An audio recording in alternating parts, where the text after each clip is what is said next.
புதிய தலைமுறை நேயர்களுக்கு வணக்கம். இது நம்ம சென்னை. திங்கள் முதல் வெள்ளி வரை தலைநகர் சென்னை பத்தின சுவாரஸ்யமான தகவல்களை நாங்க நேரலையாவும் சிறப்பு தொகுப்புகளாகவும் உங்களுக்காக நம்ம சென்னையில வழங்கிக்கிட்டு இருக்கோம். தமிழ்நாட்டுல எவ்வளவோ இடங்கள் சிட்டிஸ் இருந்தாலும் வந்தாரை வாழ வைக்கும் சென்னை எப்பவுமே நமக்கு எல்லாருக்குமே ரொம்ப ரொம்ப ஸ்பெஷல் தான். அந்த வகையில இப்படி சென்னை பத்தி பேசணும்னா வார்த்தைகளால பேசி முடிக்க முடியாது அப்படின்னு தான் அது ஒரு வீடியோவாவே ரெடி பண்ணி வச்சிருக்கோம். முதல்ல அதை பாத்துருங்க. சென்னை பட்டணம் இல்ல மெட்ராஸ் இல்ல சென்னை.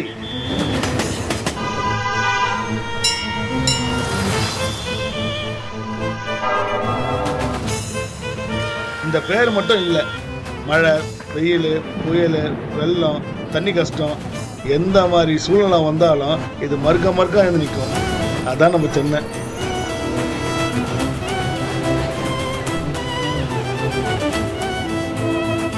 இங்கே பஞ்சாபையோட வந்தவங்கள அரசியல்வாதி, சினிமாக்காரன், ஆட்டோக்காரன், பிஸ்னஸ்மேனு, ஐடி எம்ப்ளாயின்னு வசத்தம். ஆமாங்க, வந்தவனை எல்லாம் வாழ வைக்கும். அதான் நம்ம சென்னை. இங்கே சினிமா பிடிச்சவனுக்கு கோடம்பாக்கம், ஃப்ளைட்டு பிடிக்கணுமா மீனம்பாக்கம். இங்கே அப்பார்ட்மெண்ட்டுக்கு ஈசிஆர், ஆஃபீஸுக்கு ஓஎம்ஆர், ஷாப்பிங்க்கு டி நகர், வீக்கெண்டுக்கு அண்ணா நகர், பீச்சுக்கு பெசர் நகர். ஜாதி, மதம், நிறம் இது எதுவுமே இல்லாம வீசுற ஒரே மண் வாசனை நம்ம சென்னை.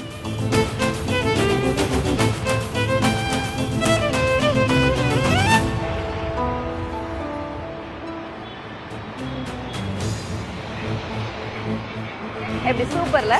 சென்னை பத்தி இப்படி பேசினா கேட்டுட்டே இருக்கலாம். நம்ம சென்னை நேரலைய நம்ம ஒவ்வொரு நாளும் சென்னையினுடைய முக்கிய அடையாளங்களா இருக்கக்கூடிய முக்கியமான ஸ்பாட்ஸ்ல இருந்து வழங்குவோம். அது உங்களுக்கு தெரியும். இன்னைக்கு நான் அந்த வகையில இருக்கிறது கத்திப்பாரா மேம்பாலம். சென்னையினுடைய முக்கியமான ஃபிளைஓவர் ஜங்ஷன் இது அப்படின்னு சொல்லலாம். இந்தியாவில இல்ல, சவுத் ஏசியாவிலேயே மிகப்பெரிய க்ளோவர் லீஃப் ஸ்ட்ரக்சர் ஃபிளைஓவர் அப்படின்னா அது இந்த கத்திப்பாரா மேம்பாலம் தான். சென்னையில ஓரளவுக்கு இப்போ டிராபிக் ஸ்ட்ரீம் லைனா இருக்கு, எல்லா பகுதிகளுக்கும் கனெக்டிவிட்டி இருக்கு அப்படின்னா அதுக்கு மிக மிக முக்கியமான காரணம் 2008 மக்கள் பயன்பாட்டுக்கு வந்த இந்த கத்திப்பாரா மேம்பாலம். சரி, இன்னைக்கு இந்த அரை மணி நேர தொகுப்புல நீங்க என்னென்ன விஷயங்கள்லாம் பார்க்க போறீங்க, என்னென்ன ஸ்பெஷலாக உங்களுக்காக காத்துக்கிட்டு இருக்கு அப்படிங்கறதெல்லாம் ஷார்ட் அண்ட் ஸ்வீட்டா ஹெட்லைன்ஸா பார்க்கலாம்.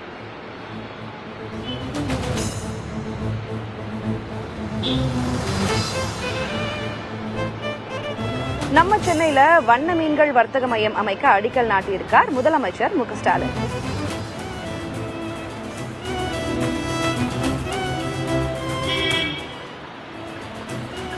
விதிகளை மீறி பேனர் வைத்திருப்பவர்களுக்கு அபராதம் விதிக்கும் மாநகராட்சி.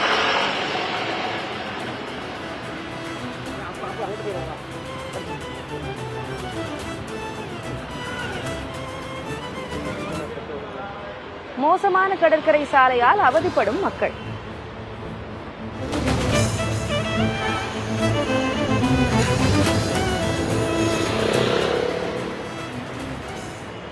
மெட்ரோ பணிக்காக சென்னையில் இடிக்கப்படும் மற்றொரு மேம்பாலம்.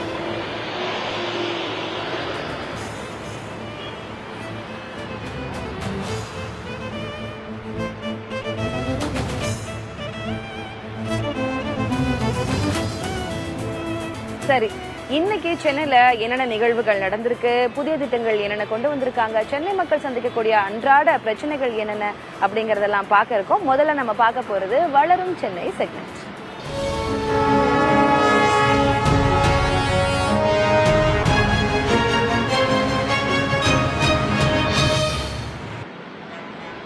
ஏற்கனவே சிங்காரமா இருக்கிற சென்னைய ரொம்ப சிங்கார சென்னையா மாத்துறதுக்காக என்னென்ன டெவலப்மெண்டல் ப்ராஜெக்ட்ஸ், வளர்ச்சி திட்டங்கள்லாம் பண்ணிக்கிட்டு இருக்காங்க, சென்னையில என்னென்னலாம் நடக்குது அப்படிங்கறத உங்க முன்னாடி கொண்டு வர்றதுதாங்க வளரும் சென்னை செக்மெண்ட். அந்த வகையில வட சென்னை வளர்ச்சி திட்டத்தின் கீழே முதலமைச்சர் மு க ஸ்டாலின் பல்வேறு திட்டப்பணிகளை தொடக்கி இருக்கிறாரு. அதுல மிக முக்கியமான ஒண்ணு கொளத்தூர்ல வண்ண மீன்கள் வர்த்தக மையத்தை தொடக்கி வச்சிருக்கிறாரு.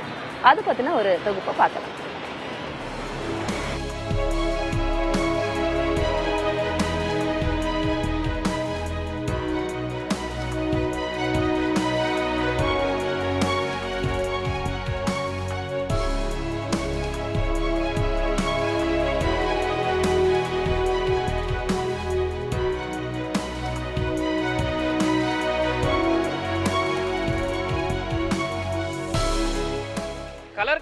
இருக்கக்கூடிய மீன்களை வளர்ப்பதற்கு குழந்தைகள் மட்டும் இல்ல, பெரியவங்களும் எப்போதும் ஆர்வம் காட்டுவாங்க. சென்னையில பல்வேறு இடங்கள்ல கலர் மீன்கள் விற்பனை செய்வதற்கான இடம் இருக்கிறது. ஆனா தற்பொழுது தமிழக அரசு சர்வதேச அளவிலான வண்ண மீன்கள் சந்தை அமைப்பதற்கான நடவடிக்கை எடுத்திருக்கிறாங்க. வில்லிவாக்கம் பகுதியில அமைய இருக்கக்கூடிய இந்த சர்வதேச அளவிலான வண்ண மீன்கள் சந்தை தரைத்தளத்துடன் 2 மாடிகள் கொண்ட இடமாக இருப்பதற்கான நடவடிக்கையும், அதே போன்று பார்க்கிங் வசதி, திறந்தவெளி அரங்குகள், உணவு கூடங்கள் போன்ற பல்வேறு வசதிகளுடன் 53.50 கோடி ரூபாய் மதிப்பீட்டில் இந்த சர்வதேச அளவிலான வண்ண மீன்கள் சந்தை அமைய இருக்கிறது.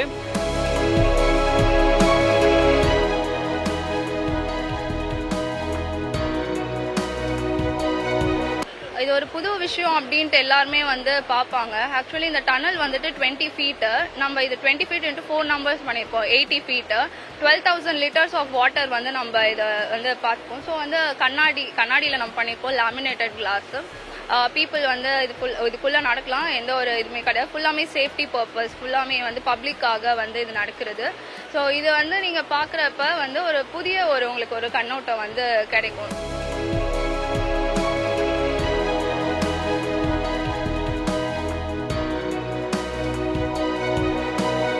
வில்லிவாக்கம் பகுதியில் அமைய இருக்கக்கூடிய இந்த இடத்திற்கான அடிக்கல் நாட்டு விழா இன்று தொடங்கி இருக்கக்கூடிய நிலையில சிஎம்டிஏ நிர்வாகம் ஓராண்டுக்குள்ள இதற்கு பயன்பாட்டுக்கு கொண்டு வருவதற்கான நடவடிக்கையும், அதே போல பொதுமக்களும் பார்வையிடுவதற்காக கிட்டத்தட்ட 20 அடியில் கண்ணாடி பெட்டிக்குள் பொதுமக்களும் பார்வையிடுவதற்கான வசதிகளும் போன்ற பல்வேறு விதமான வசதிகளுடன் இந்த சர்வதேச அளவிலான வண்ண மீன்கள் சந்தை கொண்டு வர இருக்கிறாங்க. இந்த திட்டம் உட்பட இன்று 6 திட்டங்கள் சென்னையில் முதலமைச்சர் மு க ஸ்டாலின் தொடங்கி வைத்தார். புதிய தலைமுறைக்காக ஒளிப்பதிவாளர் தங்கதுரையுடன் செய்தியாளர் ராஜ்குமார். நம்ம சென்னையில நம்ம அடுத்ததா பார்க்க போறது சாமானியரின் குரல் பகுதி.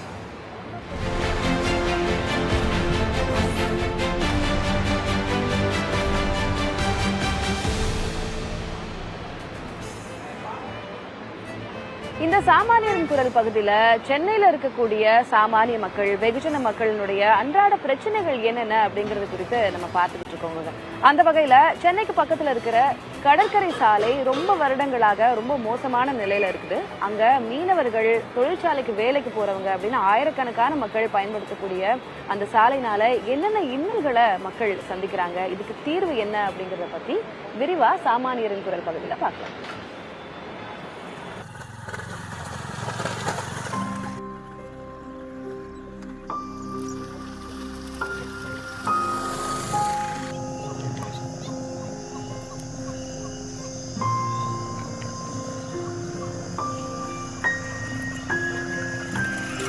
சென்னையில் நம்ம பல கடற்கரை சாலைகளை பார்த்துருக்குறோம். ஆனால் சென்னைக்கு பக்கத்திலேயே ஒரு சுற்றுலாத்தலத்துக்கு செல்லக்கூடிய ஒரு சாலை மிகவும் மோசமடைஞ்சு இருக்கக்கூடிய அந்த சாலையை பற்றி தான் நம்ம இப்போ பார்க்க போகிறோம்.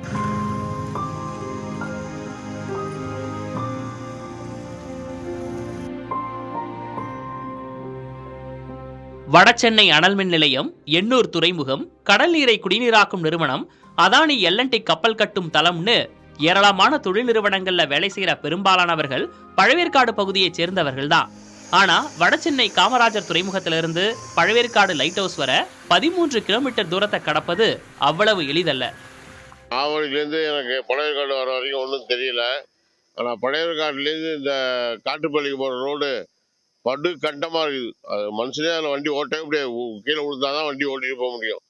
அதனால் நாங்கள் கலெக்டர்கிட்ட மனு கொடுத்துருக்கோம். அது உள்ள பெரிய தலைவர்கிட்டலாம் சொல்லலாம் கூட எல்லாம் பார்க்குறாங்க. இது வரைக்கும் பண்ணவே இல்லை. இதனால வேணான்ட்டு 5 டீச்சர்ஸ் ட்ரான்ஸ்ஃபரே வாங்கிட்டு போயிட்டாங்க.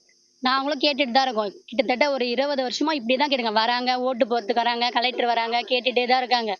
நிறைய கேட்டிருக்காங்க. ஆனால் வந்து பண்ணுறோம், பார்க்குறோமான்னு சொல்லிட்டு பண்ணிட்டு போயிடறாங்க. ஆனால் ஓட்டு மட்டும் வாங்கிட்டு போயிடறாங்க. சரி, மக்களும் என்ன பண்ணுறாங்க, சரி பண்ணிடுவாங்கன்னு சொல்லிட்டு ஒரு நம்பிக்கையில் பண்ணிடுறாங்க. அந்த நம்பிக்கை ஒன்றாவது நீங்கள் வந்து இழக்காம பண்ணல சார். அந்த நம்பிக்கையை இழக்க வச்சுறீங்க.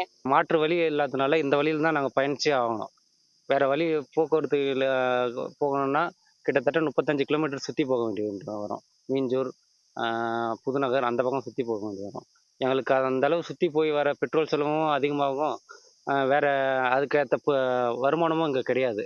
வட சென்னையிலிருந்து பழவேற்காடு செல்லக்கூடிய சாலை மோசமடைந்து உள்ளது ஒரு புறம் என்றாலும் கூட நாம் இப்போது இருக்கக்கூடிய கருங்காலி என்ற பகுதியில் கடல் மிக அருகில், அதாவது இந்த சாலையில் மிக அருகில் கடல் அரிப்பு ஏற்பட்டு அடிக்கடி இந்த கடல் நீர் சாலையில் உட்புகுவதால் மணலுடன் சேர்ந்து அதிகப்படியாக இந்த மணல் மூடியிருக்கிறது. இது இன்றைக்கு நடக்கக்கூடிய ஒரு விஷயம் அல்ல, அடிக்கடி நடக்கக்கூடிய இந்த நிகழ்வானது தொடர்ந்து இங்கு பயணிக்கக்கூடிய மீனவர்களாகட்டும், அதே போல தொழில் நிறுவனங்களுக்கு செல்லக்கூடிய பணியாளர்களாகட்டும் தொடர்ந்து இன்னலுக்கு ஆளாகி வருகிறார்கள்.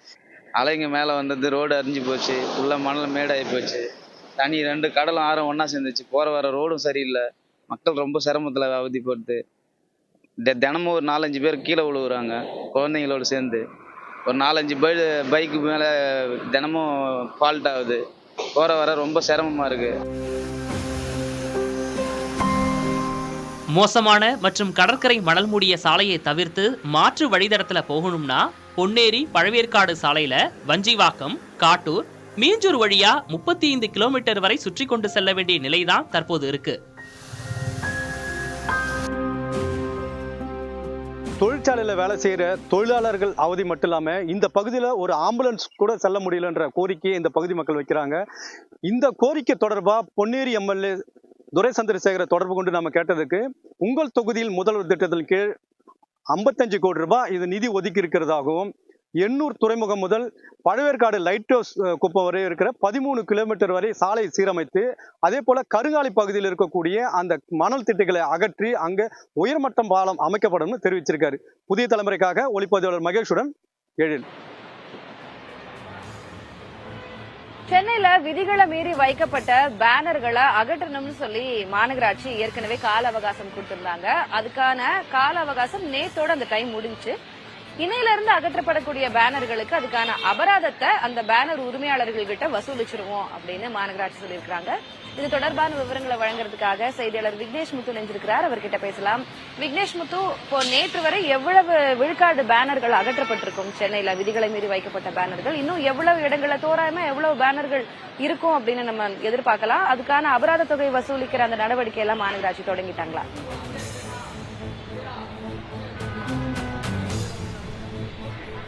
சென்னையை பொறுத்தளவு வடகிழக்கு பருவமழையை எதிர்கொள்வதற்கு சென்னை மாநகராட்சி பல நடவடிக்கைகளை எடுத்து வருகிறது. அதுல ஒண்ணுதான் இந்த பேனரை பொறுத்தளவு சென்னையை பொறுத்தளவு கிட்டத்தட்ட 800க்கும் மேற்பட்ட இடங்கள்ல பல இடங்கள்ல அனுமதி வாங்காம பேனர் வைக்கப்பட்டிருப்பதாக மாநகராட்சி கணக்கிட்டு இருக்குது. ஒட்டுமொத்தமா 150 முதல் 80 இடங்களில் தான் அனுமதி வாங்கி இந்த பேனர்கள் வைக்கப்பட்டு இருக்கிறது. 1500 இடங்களில் பேனர் வைப்பதற்கு அனுமதி கோரி விண்ணப்பதாரர்கள் சென்னை மாநகராட்சிக்கு விண்ணப்பித்திருக்கிறார்கள். பேனரை பொறுத்தளவு ஒரு முக்கிய கலாச்சாரமா சென்னையில பார்க்கப்படுகிறது. 20 அடி அகலம், 12 அடி நீளம், உயரம், இதுதான் பேனர் வைக்கக்கூடிய அதிகபட்ச ஒரு கட்டுப்பாடு. ஆனா நீதிமன்றத்தை நாடி பல இடங்கள்ல அந்த பேனர் இன்னமும் வச்சுட்டு தான் இருப்பதாக ஒரு குற்றச்சாட்டு இருக்கிறது. சென்னை மாநகராட்சி நேற்று முதல் தாமாக முன்வந்து பேனர்களை உடனடியா அனுமதி வாங்காத பேனர்களை அப்புறப்படுத்தி இருக்கணும் அப்படின்னு மாநகராட்சி கெடு விதித்திருக்கக்கூடிய நிலையில இன்னைக்கு காலையில இருந்து சுமார் 20% மேலான அந்த பேனர்களை சென்னை மாநகராட்சி அப்புறப்படுத்தி இருக்கிறதா சொல்லப்படுகிறது. இன்னமும் கிட்டத்தட்ட 800 இடங்கள்ல அனுமதி இல்லாம பேனர் என்பது வைக்கப்பட்டிருக்கிறது. உச்ச நீதிமன்றத்தில் கடந்த ஆண்டு மட்டும் இந்த பேனருக்காக விளம்பர நிறுவனங்கள் ஒட்டுமொத்தமாக 10 கோடி ரூபாய் அபராதம் கட்டியிருப்பது முக்கியத்துவம் வாய்ந்ததாக பார்க்கப்படுகிறது. வரக்கூடிய நாட்கள்ல அடுத்தடுத்த நாட்கள்ல நாங்க இந்த பேனர் கலாச்சாரத்தை ஒழிப்பதற்கு முழுமையான நடவடிக்கை எடுக்க வரோம். அனுமதியின்றி இந்த பேனர் ஒரு தனியார் இடத்துல வைக்கும் பொழுது அந்த கட்டுமான நிறுவனத்தோட உரிமையாளர், விளம்பரதாரத்தோட உரிமையாளர் உள்ளிட்ட முக்கிய நபர்களுடன் நாங்கள் அபராதம் வாங்குவோம். அதே நேரத்தில் அவர்களிடம் நாங்க கூடுதலான நடவடிக்கை எடுப்போம், சிறை தண்டனை வழங்க நடவடிக்கை எடுப்போம் என்று சென்னை மாநகராட்சி ஆணையர் நேரடியாக தெரிவித்திருக்கிறார்கள். இன்னும் ஒரு சில நாட்கள்ல இது முறையாக ஏன்னா மும்பை சம்பவத்துல அந்த பேனர் தான் விழுந்து கிட்டத்தட்ட 16 பேர் உயிரிழந்திருக்காங்க. அக்டோபர் 1ஆம் தேதி வடகிழக்கு பருவமழை சென்னையில தொடங்க இருக்கக்கூடிய நிலை, அது போன்ற ஒரு சம்பவம் சென்னையில நிகழாம இருப்பதற்கான அனைத்து நடவடிக்கைகளையும் நாங்க மேற்கொள்ள இருப்பதாக சென்னை மாநகராட்சி தெரிவித்திருக்கிறது. திலகவதி, சென்னை பத்தின எக்ஸ்க்ளூசிவ் ஸ்டோரிஸ் நம்ம சென்னையில பாத்துட்டு இருக்கோம். அந்த வகையில சென்னை தீவுத்திடல்ல நடக்கக்கூடிய ஃபார்முலா 4 கார் பந்தயத்துக்கான ஏற்பாடுகள் முழு வீச்சுல நடந்துகிட்டு இருக்கு. இது தொடர்பான விவரங்களை வழங்குறதுக்காக செய்தியாளர் ரமேஷ்குமார் நம்மோடு நேரில் இணைஞ்சிருக்கிறார். அவர்கிட்ட பேசலாம். ரமேஷ், சென்னையில ஃபார்முலா 4 கார் பந்தயம் ரொம்ப எக்ஸைட்டடா எல்லாரும் வெயிட் பண்ணிட்டு இருக்காங்க. 2 நாட்கள் நடைபெறக்கூடிய இதற்கான ஏற்பாடுகள் என்னென்ன செய்யப்பட்டிருக்கு? ஒரு நாள் இது மக்கள் எல்லாருமே பாக்குறதுக்கான அனுமதி வழங்கப்படும் அப்படின்னு விளையாட்டுத்துறை அமைச்சர் சொல்லியிருந்தாரு. அது எப்போ?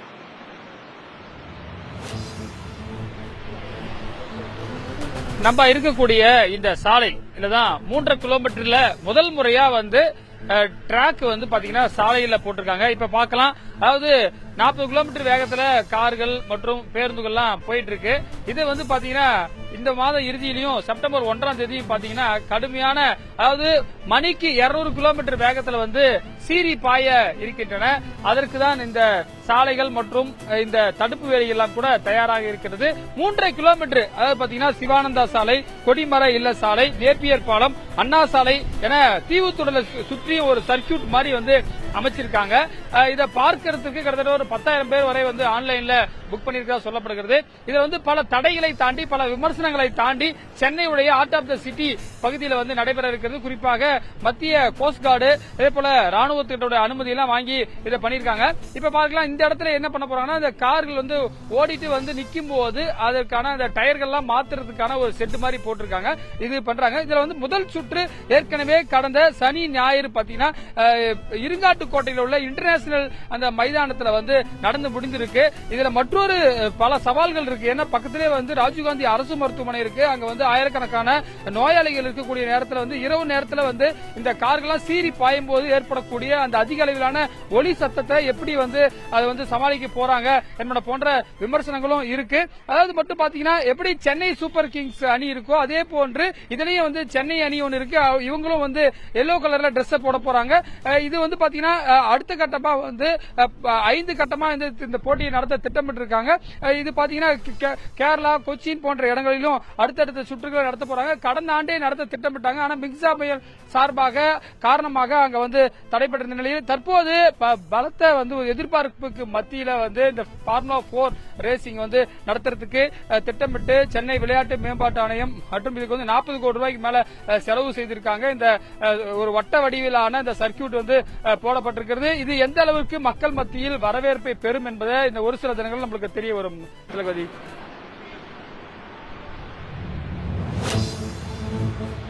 உங்களுடைய விவரங்களுக்கு நன்றி ரமேஷ். அடுத்ததா, சென்னை விமான நிலையம் கிளாம்பாக்கம் இடையிலான மெட்ரோ ரயில் பணிகளுக்காக ஜிஎஸ்டி சாலையில் இருக்கக்கூடிய முக்கிய மேம்பாலங்களை இடிக்க மெட்ரோ ரயில் நிர்வாகம் முடிவு பண்ணிருக்காங்க. இது பத்தின தகவல்களை வழங்குறதுக்காக செய்தியாளர் பாலவெற்றி இணைந்திருக்கிறாரு. பாலா, ஜிஎஸ்டி சாலையில முக்கியமான மேம்பாலங்கள் இருக்கு. எவ்வளவு மேம்பாலங்களை இடிக்க மெட்ரோ ரயில் நிர்வாகம் முடிவு செஞ்சிருக்காங்க? அதனால இதனும் இடையூறுகள் ஏற்படுமா? என்ன விவரம்?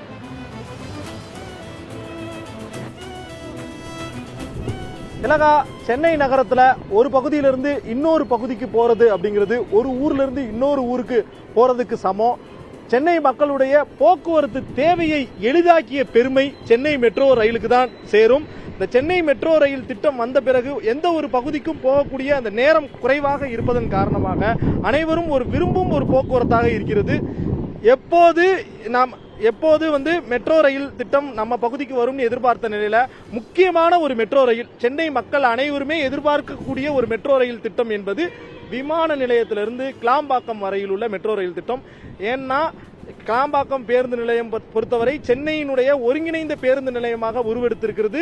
தாம்பரத்தை பொறுத்தவரை சென்னை நகரத்திற்கு வரும் ரயில் பயணிகள் பெரும்பாலானவர்கள் அங்குதான் இறங்குகிறார்கள். இந்நிலையில பெரிதும் எதிர்பார்க்கப்படும் இந்த விமான நிலையம் கிளாம்பாக்கம் திட்டத்திற்காக ஜிஎஸ்டி சாலையில் பல மாற்றங்கள் இனி செய்யப்பட உள்ளதாக சென்னை மெட்ரோ ரயில் அதிகாரிகள் புதிய தலைமுறைக்கு பிரத்யேகமாக தெரிவித்திருக்கிறார்கள். குறிப்பாக ஒளிப்பதிவாளர் மதுவினுடைய அந்த காட்சிகளை பார்க்க முடிகிறது. பல்லாவரம் மேம்பாலம், அந்த மேம்பாலத்தில் அதற்கு பின்பகுதியிலிருந்து விமான நிலையத்திலிருந்து வரக்கூடிய அந்த மெட்ரோ ரயில் வழித்தடம் அந்த பாலத்தின் குறுக்கே செல்ல போகுது. இதன் காரணமாக போக்குவரத்து நெரிசல் பெரிய மாற்றம் ஏற்படும். பாலத்தை கூட தேவைப்பட்டால் இடிக்கக்கூடிய ஒரு கட்டாயம் ஏற்படும் என தெரிவிச்சிருக்கிறாங்க. இந்நிலையில இது குறித்து நம்மிடம் பேசுவதற்காக சமூக ஆர்வலர் தயானந்த் கிருஷ்ணன் இணைந்திருக்கிறார். சார் வணக்கம் சார். இந்த விமான நிலையம் கிளாம்பாக்கம் மெட்ரோ ரயில் திட்டம் எவ்வளவு முக்கியத்துவம் வாய்ந்தது? ஏன் விரைவாக அமைக்கப்பட வேண்டும்? இப்போது இந்த திட்டம் பார்த்தீங்கன்னா தாம்பரம் மாநகராட்சி பகுதிகள் வழியாக தான் போகுது. குறிப்பாக பல்லாவரம், குரோம்பேட், சிட்லப்பாக்கம் இந்த பகுதியெல்லாம் வந்து மக்கள் அடர்த்தி அதிகம். குறைஞ்சது 20 லட்சம் பேர் இந்த பகுதிகளில் வந்து வசிக்கிறாங்க. அதனால கண்டிப்பாக இந்த திட்டம் ரொம்ப முக்கியத்துவம் வாய்ந்த திட்டம். அடுத்த ஒரு விஷயம் பார்த்தீங்கன்னா கிளாம்பாக்கம் பேருந்து நிலையம் திறக்கிறதுக்கு முன்னாடியே இந்த திட்டத்துக்கு விரிவான திட்ட அறிக்கைக்கு தமிழக அரசாங்கத்தினுடைய ஹை பவர் கமிட்டி ஒப்புதல் கொடுத்திருந்தாங்க. அந்த திட்ட அறிக்கையில இந்த திட்டம் 2026 நிறைவடைஞ்சதுன்னா நாள் ஒன்றுக்கு 1.5 லட்சம் மக்கள் வந்து பயன்படுத்துவாங்க இந்த மெட்ரோ திட்டத்தில் அப்படின்னு சொல்லிட்டு இருக்காங்க. அதனால இப்ப ரொம்ப முக்கியத்துவம் வாய்ந்த ஒரு திட்டம். நாள் ஒன்றுக்கு ஒரு 1.5 லட்சம் பேர் பயன்படுத்துவாங்கன்னா இதை உடனடியாக வந்து செயல்படுத்தணும். நவம்பர் 2022 ஆண்டே ஹை பவர் கமிட்டி ஒப்புதல் கொடுத்துட்டாங்க. ஆனா இப்போ நம்ம தமிழக அரசாங்கத்தினுடைய நிதி அமைச்சகத்தில் இந்த திட்டம் முடங்கி இருக்கு. உடனடியாக இதுக்கு ஒப்புதல் கொடுத்து மத்திய அரசாங்கத்துக்கு அனுப்பணும் அப்படின்னு நாங்க சொல்லிக்கிறோம். உங்களுடைய கலந்துரையாடலுக்கு மிக்க நன்றி திலகவதி. குறிப்பாக நம்ம பார்த்துட்டு இருக்க இந்த ஜிஎஸ்டி சாலை கீழ்த்தளத்தில் போகுது. அதற்கு மேல் ஒரு ஹைவேஸ் போற மாதிரி நெடுஞ்சாலைத்துறை ஒரு எக்ஸ்பிரஸ் ஹைவேஸ் திட்டமிட்டாங்க. அதற்கும் மேல் 3வது அடுக்காக சென்னை மெட்ரோ ரயில் செல்வதாக முதல்ல திட்டம் இருந்தது. தற்போது வந்து பாத்தீங்கன்னா அடுக்கடுக்காக பாலங்கள் கட்டுவதால் கட்டுமானத்திற்கான செலவு அதிகமாகுவது, மக்களும் அதிகம் சிரமத்திற்குள்ளாவார்கள் என்கிற ரீதியில 3வது முறையாக தற்போது இந்த கிளாம்பாக்கம் முதல் விமான நிலையம் வரையிலான மெட்ரோ ரயில் திட்டத்திற்கான இந்த டிபிஆர் தயாரிப்பு பணிகள் நடைபெற்று வருகிறது. இந்நிலையில்தான் இந்த மெட்ரோ ரயில் திட்டம் நிறைவேற்றப்படும் பட்சத்தில் நம்ம பார்த்து கொண்டிருக்கிற பல்லாவரம் பாலம், ரேடியல் பாலம் மற்றும் தாம்பரத்திற்கு செல்லக்கூடிய இந்த பாலங்கள் சிலவற்றை அந்த பயில் போடும் நேரத்தில் வந்து இடிக்கப்பட வாய்ப்பு இருப்பதாக தெரிவிக்கப்படுகிறது. திலகவதி, உங்களுடைய விவரங்களுக்கு நன்றி பாலா. அடுத்ததான் நம்ம பார்க்க போறது மகளிர் மட்டும் பகுதி.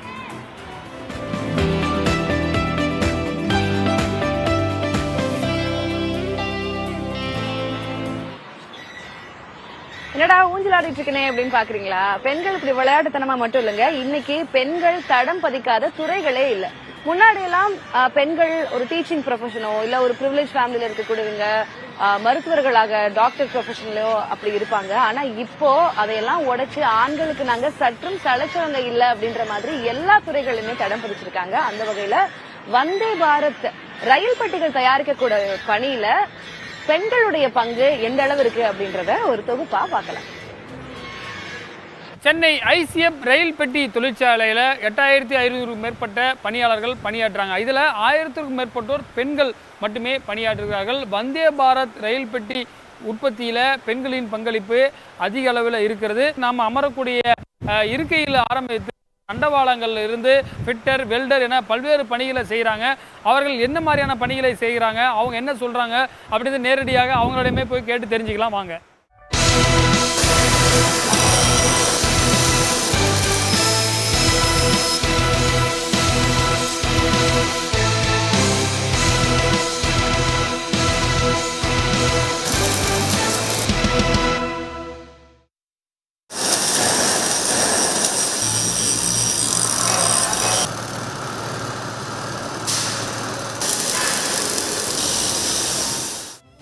ஆணுக்கு சரிசமமா அனைத்து துறைகளிலும் பெண்கள் சாதிச்சுட்டு தான் வராங்க.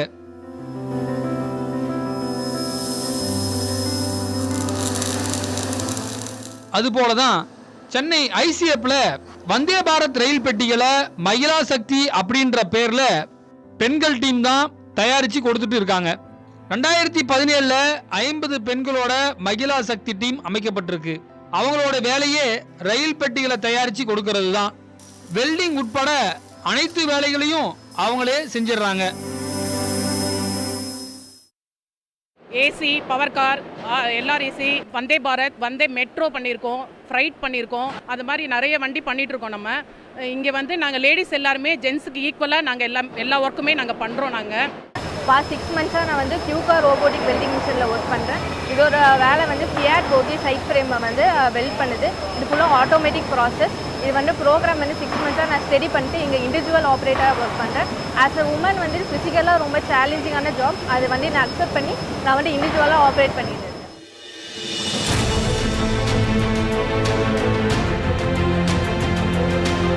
உற்பத்தியிலையும் பெண்களுடைய பங்களிப்பு அதிக அளவில் இருக்கு. பல ஆண்டுகள் அனுபவம் வாய்ந்த பல பெண்கள் இங்கே வந்து பணியாற்றுறதை பார்க்க முடியும். இந்த பக்கம் பார்த்தீங்கன்னா வெல்டிங் அதாவது இந்த பகுதியெல்லாம் சரியாக இருக்கிறதா, வெல்டிங் கிரைண்டிங் என்று சொல்லக்கூடிய தொழில்நுட்பம் சார்ந்த பணிகளை, ரொம்ப கடினமான பணிகளை ஒரு நாளைக்கு 8 மணி நேரம் என்ற அடிப்படையில் இவர்கள் பல ஆண்டுகளாக பணிபுரிந்துதான் நமக்கு தேவையான ரயில் பெட்டியில் தயாரிப்பில் பெண்களுடைய பங்களிப்பு அதிக அளவில் இருக்கிறத பார்க்க முடிகிறது. பிளாஸ்மா கட்டிங்னா ட்ரெயினோட அடிப்பாகத்தில் வீலோட கம்பைன் பண்ணி வர ஃப்ரேம்ஸ் எல்லாம் நாங்கள் தான் ரெடி பண்ணி தரோம். அது எல்லாமே இரும்பில் வர தகடை வந்து ட்ராயிங் பண்ணி கட் பண்ணி தரது தான் எங்களோட வேலை. அதை ஜென்ட்ஸ் மட்டும் தான் பண்ணணும்னு சொல்லி நிறைய பேர் நான் ஜாயின் பண்ணப்போ சொன்னாங்க. இல்லை, இதை நான் கற்றுக்கிட்டு எதாவது இப்படி தனியாக நானே பண்ணணும்னு நினச்சி கற்றுக்கிட்டு அந்த ப்ரோக்ராமிங்கெல்லாம் நானே கற்றுக்கிட்டு அது எல்லாமே கட் பண்ணி என்னால் தூக்கியும் போட முடியும் அந்த இரும்பு அத்தனையும்.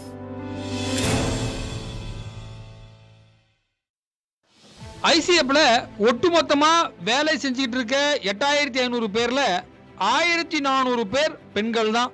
200 பேர் தொழில்நுட்பம் சார்ந்த பணிகளை செஞ்சுட்டு இருக்காங்க.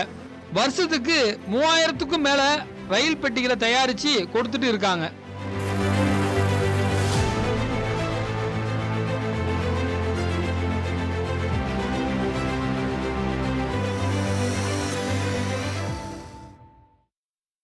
இங்கே 2 டயர் 3 டயர் அதுக்கப்புறம் எல்எஸ்என் அப்புறம் ஜிஎஸ் இதெல்லாம் இருக்குது. இதில் நாங்கள் வந்து 3 டயரில் வந்து 18 middle berth, 18 transfer seat, 18 upper berth, அப்புறம் 9 லாங் பர்த்து, அப்புறம் 18 single back rest, 18 single seat, இத்தனை டைப்ஸ் ஆஃப் வெரைட்டிஸ் ஆஃப் பர்த்தும் ஸ்டிச் பண்ணி சென்ட் பண்ணுறோம். நாங்கள் வந்து மோல்டிங் அந்த சைஸ்க்கு மோல்டிங் எடுத்து 45 டிகிரி மைட்ரு கட் பண்ணி பேன் ஸ்க்ரூ ஹெட் ஸ்க்ரூ போட்டு டைட் பண்ணி அனுப்புவோம்.